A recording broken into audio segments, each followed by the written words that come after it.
The North American film industry is facing unprecedented turmoil after former President Donald Trump announced a 100% tariff on all foreign movies entering the United States. The announcement, posted on his platform Truth Social, targets film imports from Canada, the United Kingdom, Australia, New Zealand, and other key global hubs. The move has sent shockwaves through Hollywood and international media markets, sparking fears of a massive disruption to production, distribution, and employment.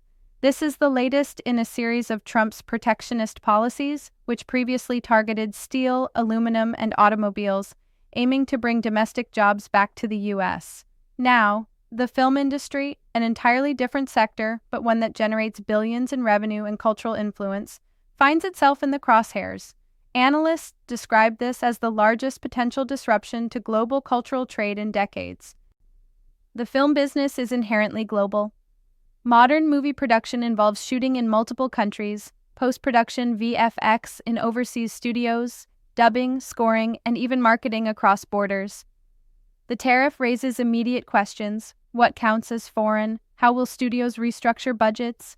Will Hollywood outsource less or absorb the costs? This video breaks down the announcement into 5 key slides covering the breaking news, Trump's rationale, legal and practical challenges, Canada's immediate exposure, and global fallout, giving viewers a full perspective on the economic, cultural, and geopolitical implications. The announcement came as a bolt from the blue.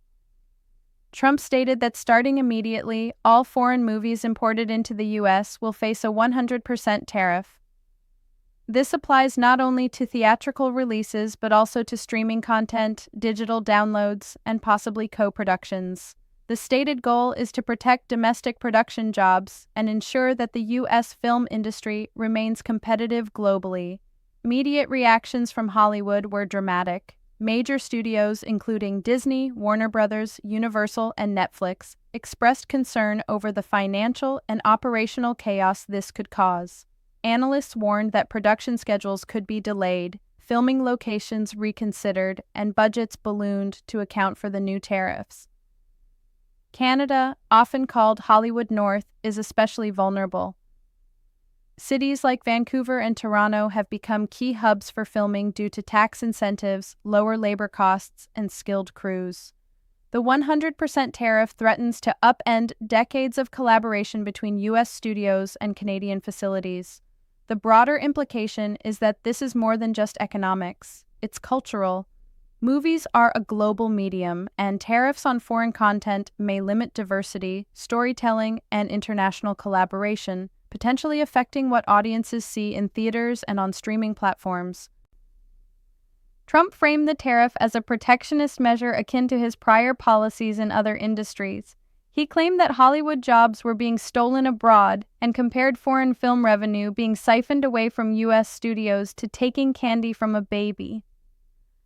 This rhetoric fits within a larger economic narrative, protecting domestic employment, ensuring national self-reliance, and maintaining America's industrial and cultural supremacy.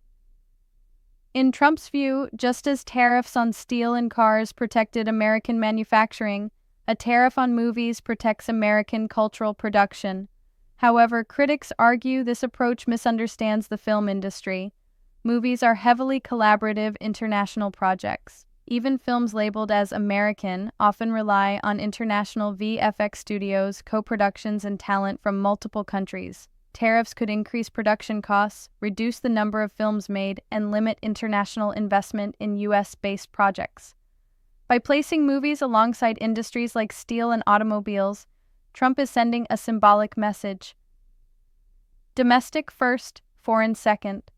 This move also aligns with his broader political brand of protectionism, appealing to voters who favor America-centered economic policies.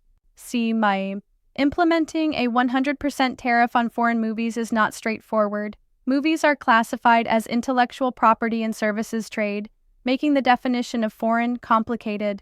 For instance, many films involve shooting locations across countries, e.g., studios in Canada, Europe, or Asia, visual effects, VFX, done overseas music scoring or dubbing in foreign markets, international co-production agreements. The question arises, if a U.S. studio shoots in Canada but uses U.S.-based talent, Does the film count as foreign? Legal experts warn that tariffs could be challenged under WTO rules as movies fall under cultural products and trade agreements that often enjoy special protections. Additionally, streaming services like Netflix, Amazon Prime, and Disney Plus complicate enforcement. If a foreign-produced film is licensed digitally for U.S. audiences, how will tariffs be collected? How will this affect subscription pricing and content availability? From a practical standpoint, studios may shift productions back to the U.S. but at higher costs, or absorb tariffs, which could reduce profit margins and increase ticket or subscription prices. The industry could see a dramatic reshuffling of production hubs and content pipelines. Canada is arguably the largest immediate casualty of this policy. Cities like Vancouver and Toronto are key Hollywood North locations, offering tax credits, cheaper costs, and a skilled labor force. Many U.S. productions, including blockbuster films, rely on Canadian crews for VFX, post-production, set construction, and location shoots. A 100% tariff could prompt studios to cancel or relocate projects, putting tens of thousands of jobs at risk, from VFX artists and set designers to technicians and administrative staff. The economic ripple effect would be substantial. Canadian provinces that heavily subsidize film production may see their investments undermined, while local economies that benefit from tourism, hospitality, and related services could face downturns. Political reactions in Canada have been swift. Officials are warning that such a tariff could spark trade disputes, while the film industry is lobbying aggressively for exemptions or government support. Studios may be forced to reevaluate long-term strategies, including hiring, location planning, and international partnerships.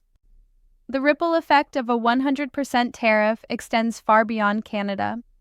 Other major film hubs in the UK, Australia, New Zealand, and parts of Europe may also face severe disruption. Studios that rely on international talent, co-productions, or outsourcing VFX work will encounter higher costs and operational hurdles. Streaming platforms like Netflix, Disney Plus, and Amazon Prime are particularly exposed, as a significant portion of their content library comes from foreign producers. Tariffs could lead to higher subscription costs, reduced content diversity, and delays in content availability. Culturally, the move could trigger a global cultural trade war, with retaliatory measures from foreign governments.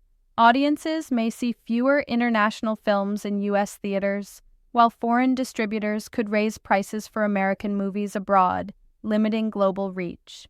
Economists warn that this policy could reshape the global entertainment economy, affecting jobs, intellectual property rights, and creative collaboration. Analysts note that while the tariff aims to protect U.S. industry, it risks slowing growth, inflating costs, and reducing cultural exchange. In conclusion, the 100% tariff on foreign movies announced by Trump represents an unprecedented challenge to the North American film industry. From legal ambiguities to economic disruption and global trade tensions, the policy could reshape how movies are produced, financed, and consumed worldwide.